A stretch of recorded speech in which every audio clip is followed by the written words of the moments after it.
ఉన్నారు.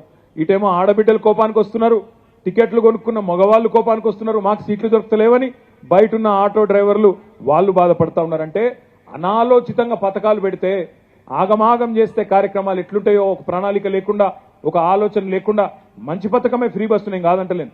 Free bus మంచిదే, కానీ ఆడబిడ్డలకు కూసునేందుకు జాగా కూడా ఉండాలి కదా.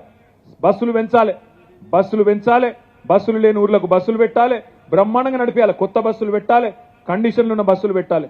50 మంది ఎక్కే బస్సులో 150 మందిని ఎక్కించుడు, ఆగమాగం చేసుడు, ఒకల మీద ఒకరు పడేటట్టు, ఒకల మీద ఒకరు కొట్లాడుకునేటట్టు, ఇదేం దరిద్రమైన కథ. ఆలోచన చేయాలని చెప్పి నేను విజ్ఞప్తి చేస్తా ఉన్నా, ప్రభుత్వానికి కూడా నేను విజ్ఞప్తి చేస్తా ఉన్నా.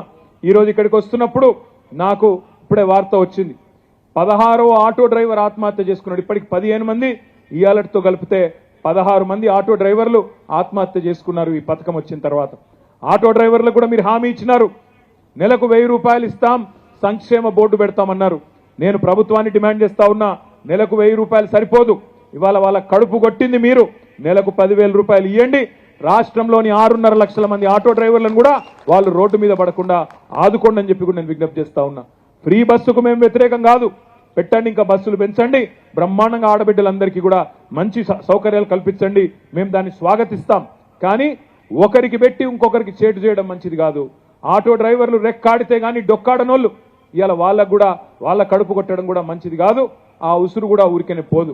అందుకే ఈ ప్రభుత్వాన్ని నేను కోరేది, ఇవాళ ఏ వర్గానికి ఇబ్బంది వచ్చినా, ఏ ప్రజలకు ఇబ్బంది వచ్చినా వాళ్ళ తరపున గొంతు విప్పడానికి, గట్టిగా మాట్లాడడానికి బీఆర్ఎస్ పార్టీ ఉంటుంది.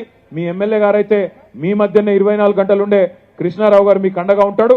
మీకు ఏ ఇబ్బంది వచ్చినా, ప్రభుత్వం నుంచి రావాల్సిన ఏ సౌకర్యం మీకు రాకపోయినా, కూకట్పల్లి నియోజకవర్గంలో 1,10,000 మంది అప్లికేషన్లు పెట్టుకున్నారు మొన్న.